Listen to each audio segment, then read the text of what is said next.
नमस्ते, good morning, Radhe Radhe. कैसे हो आप सब? अच्छे होंगे, मैं भी अच्छी हूँ।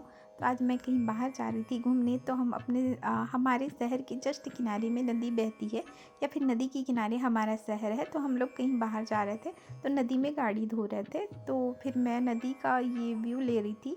तो मेरे पापा जो अंदर बैठे थे गाड़ी के, उन्होंने मेरे को एक कहानी याद दिलाई, जो कहानी मेरे को बहुत पता है। जब मैं गाँव में रहती थी, मेरी दादी ने भी वो कहानी बताया है, और वो कहानी बहुत फेमस भी है कि इसका उद्गम कैसे हुआ था, इस नदी का उद्गम कैसे हुआ था। तो ये एक लोक कथा है, अब ये प्रचलित है, लोक कथा है, तो सब बहुत जानते हैं। हमारे एरिया के पास ही है ये इसका उद्गम स्थल। जैसा मैं तो छत्तीसगढ़ में रहती हूँ, लेकिन इसका उद्गम स्थल है महाराष्ट्र के कोडगुल गांव की पानाबरस की पहाड़ियाँ हैं, पहाड़ी की श्रृंखला है, वहाँ से निकली है सब बोलते हैं। तो ये हमारे पास ही है, महाराष्ट्र और छत्तीसगढ़ एकदम पास ही पास है, मिला हुआ है, बॉर्डर एकदम मिले हुए हैं। तो मैं इसके उद्गम के बारे में आपको बताती हूँ। तो बहुत पुराने ज़माने की बात है, वहाँ महाराष्ट्र राज्य के कोडगुल गांव के कोडगुल गांव है, कोडगुल नाम है वो गांव का। तो वहाँ के जमींदार थे, और जमींदार के 5 बेटे थे और एक बेटी थी।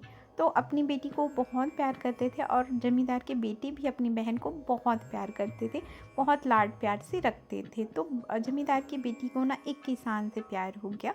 तो ना वो जमींदार की बेटी उसी से शादी करना चाहती थी, और इसलिए उन्होंने अपने भाइयों को बताया कि मैं ऐसे एक किसान लड़के से प्यार करती हूँ और उससे शादी करना चाहती हूँ। लेकिन उसके भाई ने मना कर दिया, क्योंकि हम अपने बहन को किसान के घर क्यों दें, हम तो ज़मींदार फैमिली से हैं, ऐसे करके।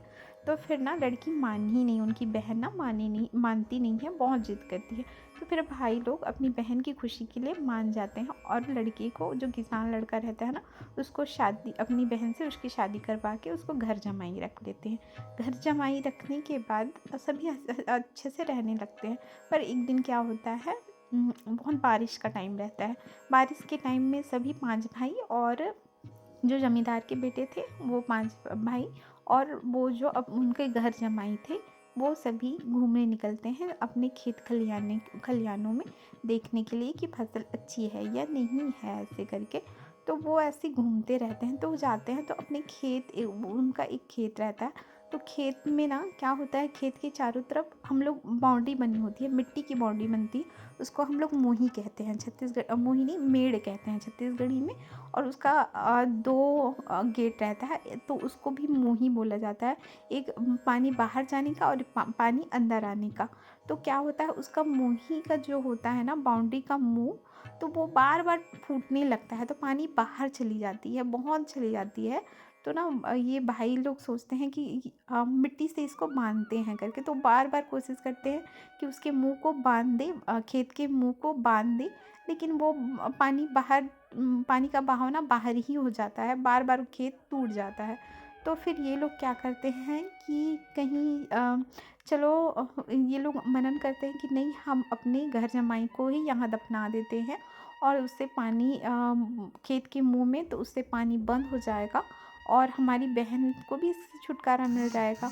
तो वो यही सोच के उस खेत के जो मुंह रहता है, उसमें अपने घर जमाई को मिट्टी में दफना देते हैं, और मिट्टी से पूरे खेत के मुंह को बंद कर देते हैं। तो खेत का मुंह भी बंद हो जाता है, और जैसे वो पूरा बाउंड्री बनी रहती है, उसके सामने मुंह रहता है, वहीं पर वो उसको दफना देते हैं। तो पानी भी बंद हो जाता है, और ये लोग ना घर आ जाते हैं। तो फिर क्या होता है कि उसकी बहन पूछती है कि मेरे पति कहाँ हैं। तो कोई भाई जवाब नहीं देता। तो फिर बहन अपने पति को ढूंढने के लिए निकलती है। तो वो देखती है कि खेत खलिहान में ढूंढते जाती है, तब देखती है कि उनके पति का एक उंगली ना दिखता रहता है, जहाँ पर दफनाए रहते हैं ना, वहाँ पर एक उंगली दिखता रहता है, क्योंकि उस उंगली में उसकी बहन ने अंगूठी पहनाई होती है। तो वो पहचान डालती है उस अंगूठी को, और वो उंगली को ऐसे पकड़ के खींचती है। तो उसके पति का लाश जो दफनाए रहते हैं मिट्टी में, उसके भाई लोग, वो निकल जाता है। फिर वो बहुत रोती है, बहुत रोती है, और उसके पति का नाम रहता है शिवनाथ। तो वो बहुत रोती है, और अपने पति के साथ सती हो जाती है, वो उस नदी में बह जाती है।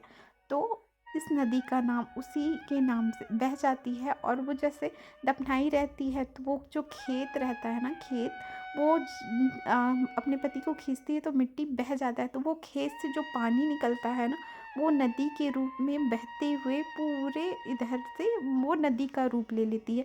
तो आज भी जो उसका उद्गम स्थल है वो खेत है, और खेत से ही इस नदी का उद्गम स्थल है। जहाँ पर इसका उद्गम स्थल है ना, वो एकदम छोटा सा नाला जैसा है, और जैसे जैसे नदियाँ बढ़ती जाती है फिर ये अच्छा चौड़ा और लंबा रूप ले लेती है, और इसलिए इसका नाम शिवनाथ नदी पड़ा, क्योंकि उसके पति जमींदार की बेटी का पति का नाम शिवनाथ था, तो उस कारण इसका नाम शिवनाथ पड़ा। और शिवनाथ नदी हमारे छत्तीसगढ़ की सबसे लंबी नदी है, और ये महानदी की उप नदी है, ये महानदी में जाके मिल जाती है।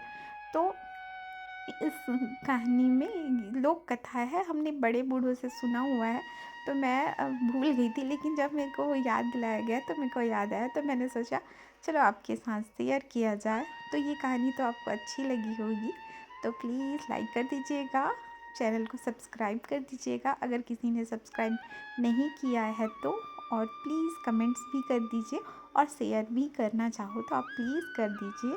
तो प्लीज़, और ना ये नदी हमारे शहर के जस्ट बाजू में बहती है, बहुत प्यारी नदी है, और अच्छे भरी होती है। इस नदी पे ना मोंगरा बैराज है, कुछ दूर है, वो हमारे शहर से 7 किलोमीटर दूर है, तो वो भी बहुत अच्छा है, तो मैंने उसका भी वीडियो बनाया हुआ है। तो ये नदी बहुत साफ़ सुथरा रहती है। तो थैंक यू फॉर